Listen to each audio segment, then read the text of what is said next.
C'est une histoire de murs. L'histoire de 4 murs qui sans cesse renvoient les balles. C'est aussi l'histoire d'un combat et d'un jeu d'échecs. 2 adversaires qui se frôlent et s'évitent. C'est un combat à 2 qui s'engage. Et au milieu de ce ballet, il y a la balle, insaisissable. Loin des clichés d'un sport réputé par certains dangereux, nous allons vous raconter la belle histoire du squash. L'histoire d'une petite fédération et de ses artisans qui ont su en 4 décennies seulement transformer l'image du squash en France et se faire une place dans l'élite mondiale. En dessous. À Créteil, en région parisienne, l'équipe de France féminine est au travail. Sur le terrain, Camille Serme, c'est l'enfant du club. Elle y a débuté à l'âge de 7 ans. Elle est la première Française de l'histoire à atteindre le top 5 mondial. À ses côtés, les filles de l'équipe de France, Colline Omar, Enora Villard et Mélissa Alves. Et à leur tête, Philippe Signoret, entraîneur de l'équipe de France féminine de squash. Le squash est un sport en 3 dimensions qui se joue sur un terrain de 6 mètres sur 10 entouré de 4 murs. Une fois la balle engagée, chaque joueur doit toucher le mur frontal, soit directement, soit indirectement. Il a le droit d'utiliser les murs latéraux, le mur arrière, et ainsi multiplier le nombre de trajectoires possibles. Un peu comme un billard en 3 dimensions. Si on peut comparer avec une autre discipline comme le tennis, c'est que au tennis, ça va être là, c'est-à-dire le grain de folie. Au squash, le grain de folie, il peut se passer 5 fois dans un échange. C'est là toute la richesse de notre discipline et aussi son côté ludique, c'est-à-dire qu'on peut, on peut surprendre, on peut frapper une balle avec quasiment toutes les articulations du bras, y compris avec l'articulation du poignet, qui est l'articulation qui va intervenir la dernière, donc la plus difficile à voir, parce qu'il faut que l'adversaire réagisse vite à ce moment-là, et une articulation qui se voit difficilement. Donc c'est vraiment très ludique et c'est pour ça que des fois, même au niveau du tennis, on l'a entendu sur Federer, et je ne sais plus sur quel joueur, en disant c'est un coup de squash. Attention, top, c'est parti. Avec une balle qui revient sans cesse, le squash est un des sports de raquette les plus éprouvants. Contrairement au tennis, la puissance de frappe n'est pas déterminante.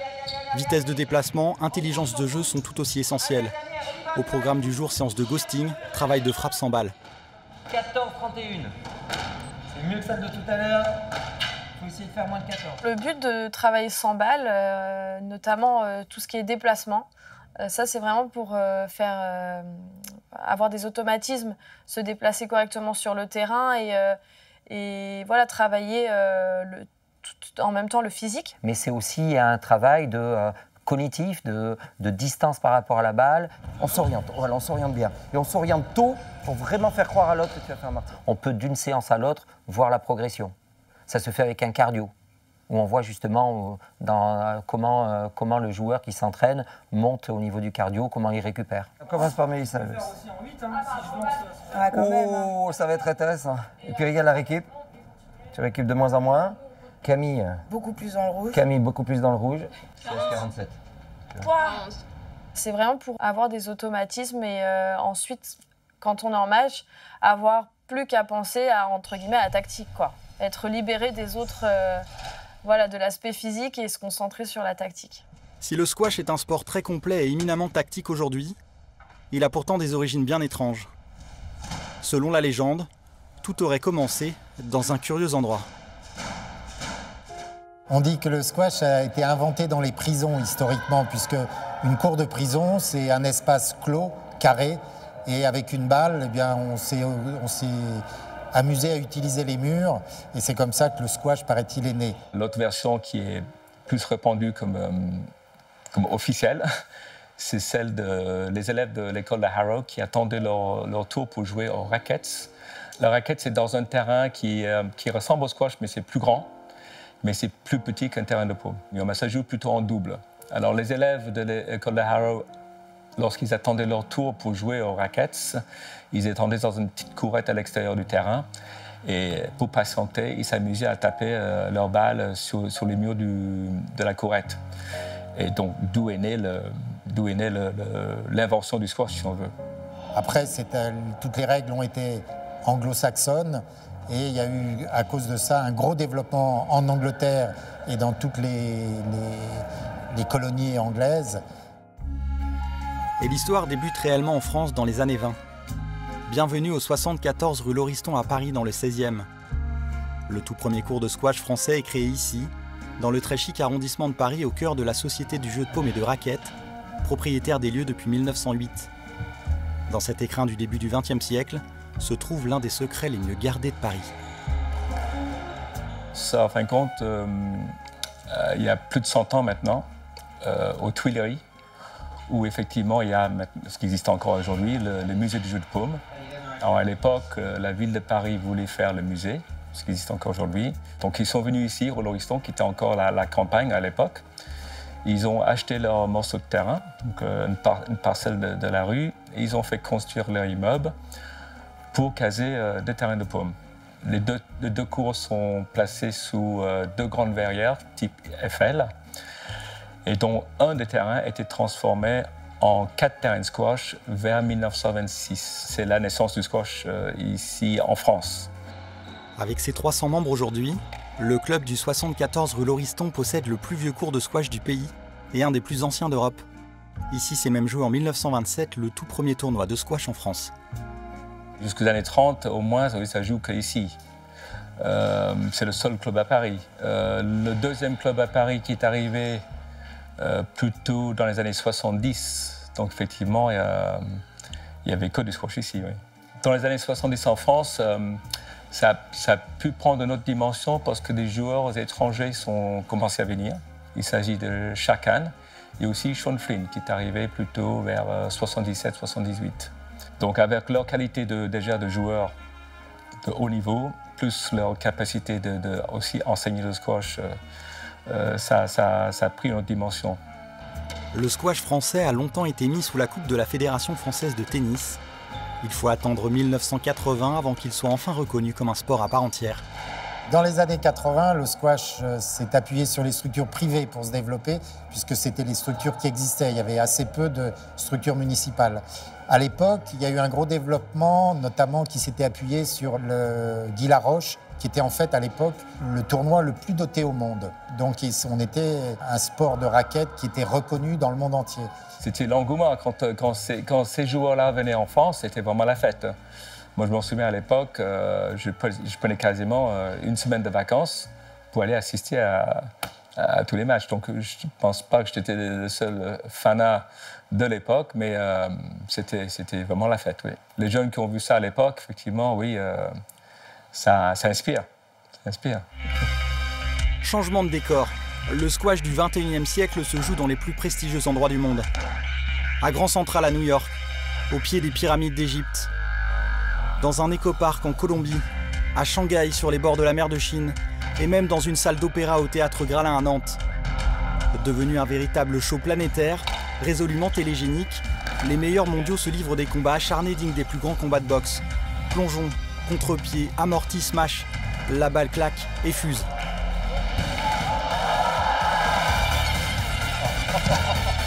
No way, no way. Back and again.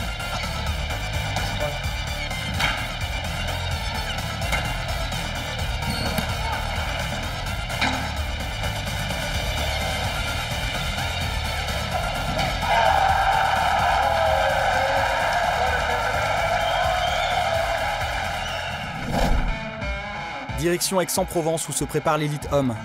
Depuis les années 2000, le squash français cartonne. De petite nation il y a 20 ans, la France fait désormais partie du gratin mondial d'un sport dominé désormais par l'Égypte. Ronan Lavigne a été aux premières loges de l'évolution du squash français.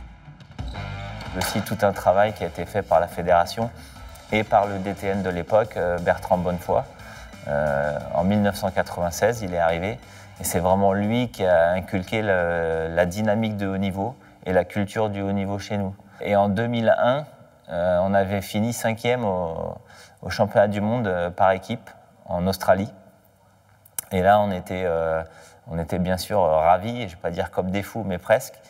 Et puis au débriefing de fin de compétition, Bertrand nous a dit non mais les gars, non mais 5e, si vous voulez qu'on parle de vous un minimum dans les médias, c'est la médaille, minimum. Et là, je pense que ça a vraiment été un déclencheur dans la tête des 4 joueurs qui composaient l'équipe de France de l'époque. Et dans l'équipe de France des années 2000, il y a donc Ronan Lavigne, Grégory Gauthier et bien sûr Thierry Lincou. Il est le premier à avoir donné au squash français un retentissement international. Thierry Lincou devient champion du monde et numéro 1 mondial en 2004. Lincou, le pionnier, venait de réaliser une performance incroyable, mettant fin à 3 décennies de suprématie britannique. Thierry Lincou, quand il devient champion du monde en 2004, c'est extrêmement important puisque ça a permis une reconnaissance et une médiatisation du squash qui était relativement faible à cette époque. C'était une belle reconnaissance du travail j'ai envie de dire, de pas seulement son entourage, mais aussi de tous les éducateurs de l'époque, des années 80-90, qui avaient démarré avec pas grand-chose. Et à l'époque, le squash français était, on ne va pas dire qu'il était ignoré, mais il n'était pas vraiment regardé. On a vu l'évolution après, quand il a permis à l'équipe de France de gagner les championnats d'Europe avec Grégory Gaultier qui montait également. Et à ce moment-là, le squash est devenu vraiment un sport à part entière. Et dans le sillage de Thierry Lincou, Grégory Gaultier apparaît rapidement comme le successeur. Il est aujourd'hui le meilleur joueur français de l'histoire du squash français. Pour la seconde fois, la Fédération française de squash plaçait un Français en haut du classement mondial. Avec Grégory Gaultier, la France a trusté les podiums et les titres. Un titre de champion du monde individuel en 2015, 9 titres de champion d'Europe et plus de 40 victoires sur le circuit international. Désormais, dans tous les clubs de France, le nom de Gaultier résonne.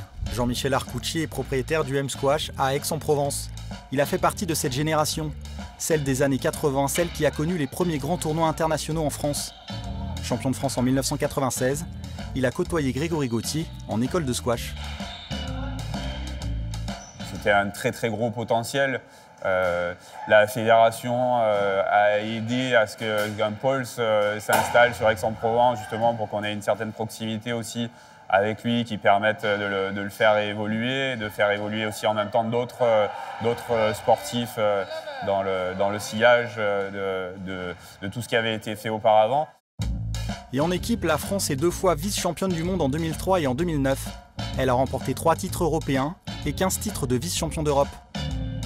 Bien au-delà seulement du squash, c'est toute la fédération qui tire profit de sa formidable réussite. L'enfant prodige est autant un exemple pour les gamins des clubs que pour les autres joueurs.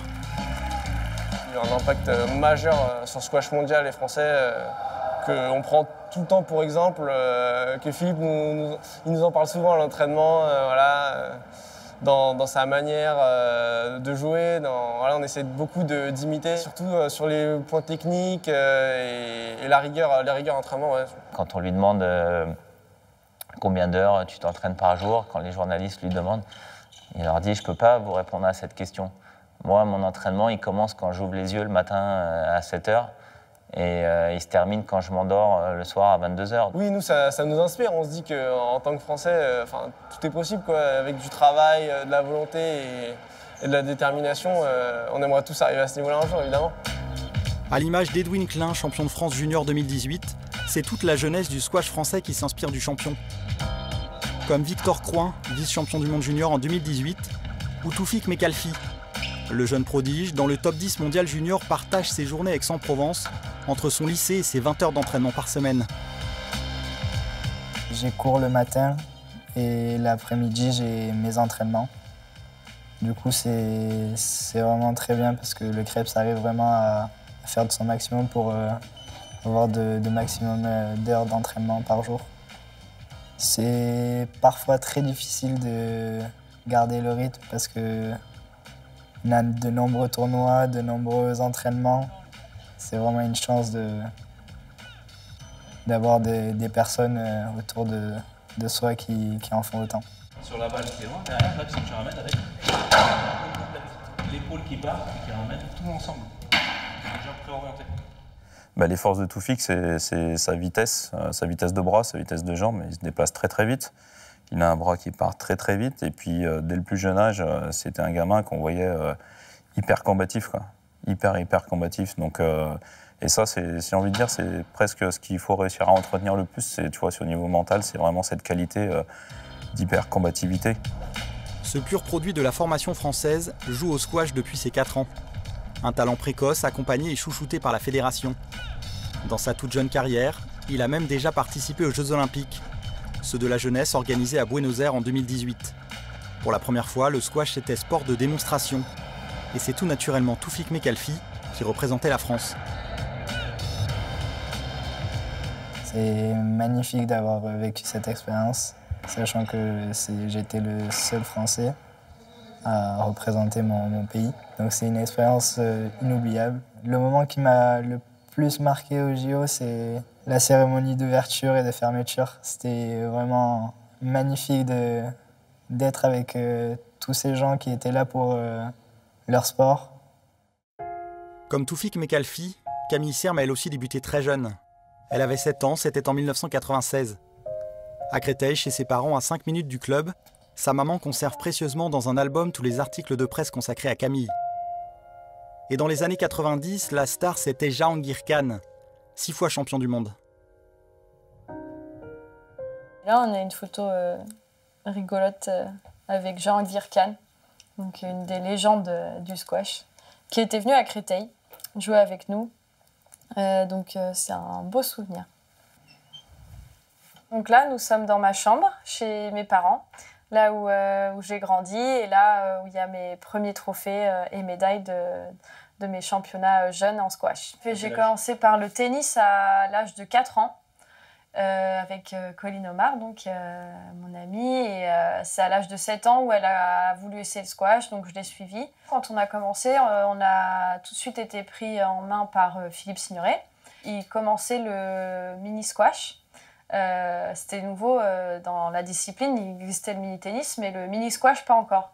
Donc c'est un peu lui qui a développé tout ça pour les enfants avec des raquettes adaptées, des balles en mousse. Je pense que Philippe a très vite vu qu'on avait des qualités, Colline et moi. Donc très vite, il nous a fait faire les tournois départementaux, puis régionaux. Au bout de 3 ans, je crois, j'avais mon premier titre de championne de France. Donc à l'époque, c'était en 9 points. Et je perds le premier jeu très sévère. Il me semble que c'est 9-0 ou 9-1, enfin vraiment très sévère dans le score.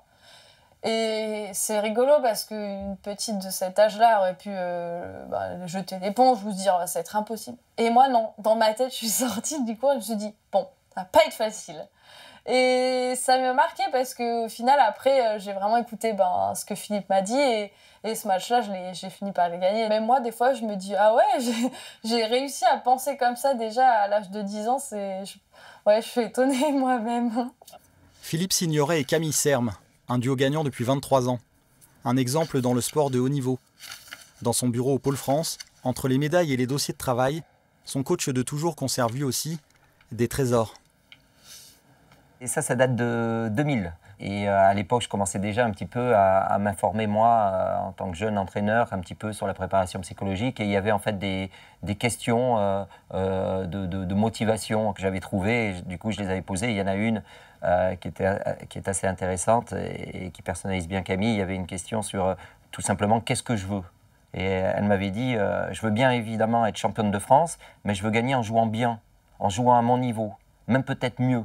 Car si je gagne, mais en ayant mal joué, je serai contente, mais très déçue d'avoir joué comme ça. Et ça, je trouve ça assez révélateur aussi de Camille. C'est vrai que ça a été pendant très longtemps un problème pour elle, parce que quand elle jouait mal, elle était tellement insatisfaite qu'elle ne voyait pas la victoire comme quelque chose qui pouvait être libérateur. Après, on a des souvenirs un petit peu, ça c'est la balle qu'elle m'a aussi dédicacée quand elle a gagné le British Open en 2015. Voilà, pour Philou. Best coach ever. Philippe Signoret est entraîneur depuis 1987. Il a accompagné l'évolution de l'enseignement. Et au squash, plus que dans tout autre sport, on ne sait jamais où et comment va partir la balle. Voilà. Lent, soudain. Lent, soudain. Dans un entraînement de squash, il faut se préparer à ce qui peut-être est la chose la plus importante sur un cours, c'est-à-dire surprendre son adversaire. Moi, j'ai connu le squash au début du squash, en tout cas en France, dans les fins des années 70, et tout était axé sur la technique. Il fallait être précis. Depuis, le jeu a énormément évolué, certes par la vitesse, mais aussi par tout ce qu'on peut lui mettre comme incertitude chez l'autre, que l'autre ne sache pas où va aller la balle. Donc on travaille énormément maintenant en contre-indication, en incertitude, en fixation, pour énormément varier le jeu et surprendre son adversaire. Si tu attends et que tu restes dans la mauvaise intention que tu veux donner à l'autre, c'est-à-dire le fait de lui faire croire que tu vas jouer droit, que tu veux faire croire que tu vas jouer en amorti, droit par exemple, il n'y a pas de souci. Tu le fais encore plus venir vers toi. Donc là, c'est vraiment que tu déclenches. Donc là, on est vraiment dans la contre-indication. Tu déclenches et hop, au dernier moment, la dernière articulation, le poignet. Ça se travaille et de préférence, ça se travaille tôt. Et là, c'est très marrant parce que moi qui suis donc un vieil entraîneur, enfin, ça va bientôt faire 23 ans que j'entraîne Camille, mais c'est vrai que je ne l'entraîne pas aujourd'hui comme je l'ai entraîné au début et comme j'aurais dû l'entraîner. C'est-à-dire, j'avoue tout simplement peut-être mon manque de connaissances, mon manque d'expérience de l'époque, mais qu'à la limite, pas beaucoup d'entraîneurs avaient non plus. C'est-à-dire que si aujourd'hui j'avais une jeune fille qui arrivait, qui avait 7 ans comme avait Camille à l'époque, sûrement que j'entraînerais différemment. Camille, ça fait 3-4 ans qu'on travaille beaucoup plus sur les incertitudes. Et certes, ça avance, mais on sent toute la lourdeur et toute la difficulté pour elle, qui a été quand même une fille très marquée par l'application et par un jeu de précision un peu trop prédictif. Et au Pôle France de Créteil, les résultats de l'équipe de France féminine suivent. La France est 6 fois vice-championne d'Europe. Elle remporte la médaille de bronze au championnat du monde en 2016. En individuel, Camille Serme est la première Française de l'histoire à devenir numéro 2 mondial.